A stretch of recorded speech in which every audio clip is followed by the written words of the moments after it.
M'dzina la Atate ndi la Mwana ndi la Mzimu Woyera. Amen. Moni abale nonse mwa Ambuye. Ndikulandireni pano pa Tiyankhuleni Ambuye. Ndipo lero ndi pa 14 April mu chaka cha 2025. Lolemba la Mulungu Woyera. Mawu athu oyamba ndi mawu a m'buku la mprofeti Yesaya. Yesaya mutu wa 42 kuyambira ndime ya 1 kuzalekeza 7. Amene akutiwerengera mawu oyamba ndi a Nikodemo Lipenga kuchokera ku St. Paul's Church, St. Joseph Mendulo Parish mu Archdiocese ya Blantyre. Ndipo mthenga wabwino ndi mthenga woyera monga adalembera Yohane. Yohane mutu wa 12 kuyambira ndime ya 1 kuzalekeza 11. Amene akutiwerengera mawu a mthenga wabwino komanso kutigawira mawu ndi Reverend Father Damian Abraham SMM kuchokera ku St. Louis Montfort Parish, Balaka mu Diocese ya Mangochi. Tiyeni abale tikhalire limodzi kuti Mulungu atiyankhule. Mawu oyamba. Mawu a m'buku la mneneri Yesaya. Chauta akuti, nayo mtumiki wanga amene ndimamchirikiza, amene ndamsankhula, amene ndimakondwera naye. Ndayika mzimu wanga mwa iyeyo, ndipo adzaweruza anthu a mitundu yonse mwachilungamo. Sadzafuwula kapena kukweza mawu, mawu ake sadzamveka mu msewu. Bango lopindika sadzalithyola, moto wozilala sadzawuzima. Adzabweretsa chilungamo mokhulupirika. Sadzafowokera kapena kutaya mtima, mpaka atakhazikitsa chilungamocho pa dziko lapansi. Mayiko akutali akuyembekeza malamulo ake. Mulungu chauta adalenga zakuthambo ndi kuziyalika. Adalenga dziko lapansi ndi zonse zimene limabereka.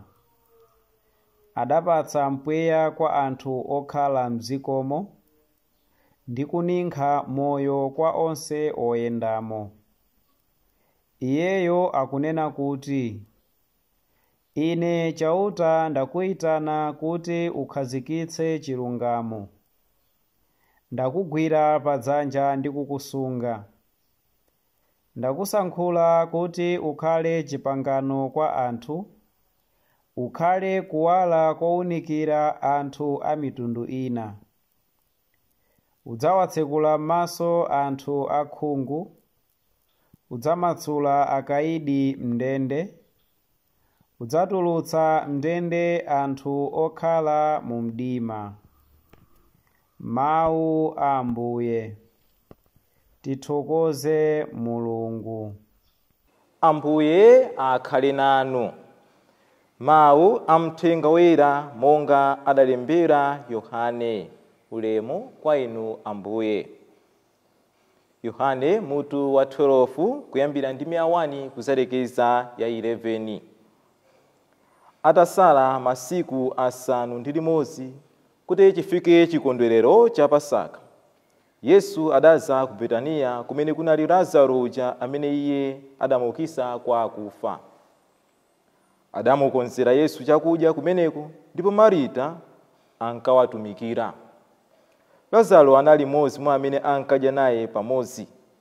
Sono Mariya adatenga mafuta onunkhira zedi analido weniweni amtengo wapatali, okwanira theka la lita, nayamba kuzoza mapazi a Yesu, nkumawapukuta ndi tsitsi lake. Munyumba monsemo mumvekere guu ndi fungo la mafutawo. Koma Yudasi Iskarioti, mmodzi mwa ophunzira a Yesu, amene anali kuzampereka kwa adani ake, adati, kodi bwanji mafuta amenewa sadawagulitse ndalama 300 kapena ndalamazo kukapasa anthu osauka? Adatero osati chifukwa chodera nkhawa osaukawo, koma chifukwa anali mbala. Iye ankasunga thumba la ndalama nkumabamo. Yesu adati, mlekeni, mafutawa awasungire siku lozayika maliro anga. Pajatu osauka muli nawo nthawi zonse, koma ine simuzakhala nane nthawi zonse. Anthu ambirimbiri atamva kuti Yesu ali ku Betaniya adapita komweko. Sadapiteko chifukwa cha Yesu yekhayi, komanso kuti akaone Lazaro uja amene iye adamuukitsa kwa akufa. Motero akulu a ansembe adapangana zoti aphe ndi Lazaro yemwe, pakuti chifukwa cha iyeyo anthu ambiri ankawachokera kumakhulupirira Yesu. Mthenga wa Ambuye. Ulemu kwa inu Ambuye Yesu Khristu. Abale anga okondeka mwa Ambuye, mawu amene tamva siku la lero makamaka mawu amuthenga wabwino. Tikumva kuti Ambuye Yesu sopano ali ku Betaniya, kuja komwe kudali abwenzi ake Mariya, Marita komanso Lazaro. Ndipo tikumva kuti atafika ku Betaniya, Mariya akuchita chinthu chodabwitsa kwambiri. Akuti Yesu atafika kumeneku, Mariya adaganiza zozoza mapazi a Ambuye Yesu ndi mafuta onunkhira kwambiri analido weniweni amtengo wapatali.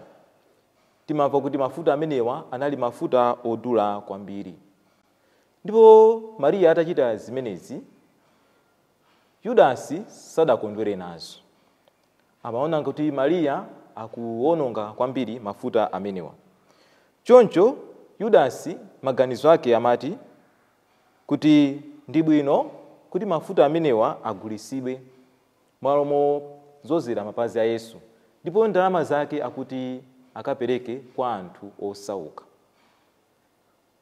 Zimene zinali mu mtima mwa Yudasi sikunali kuti ndalama zimenezi athandize nazo anthu osauka ayi, koma kuti iyeyo ngati msungichuma amadziwa kuti ndalama zimenezi zimupeza, ndipo zikamupeza anachalira kuti abemo monga iye adali mbala.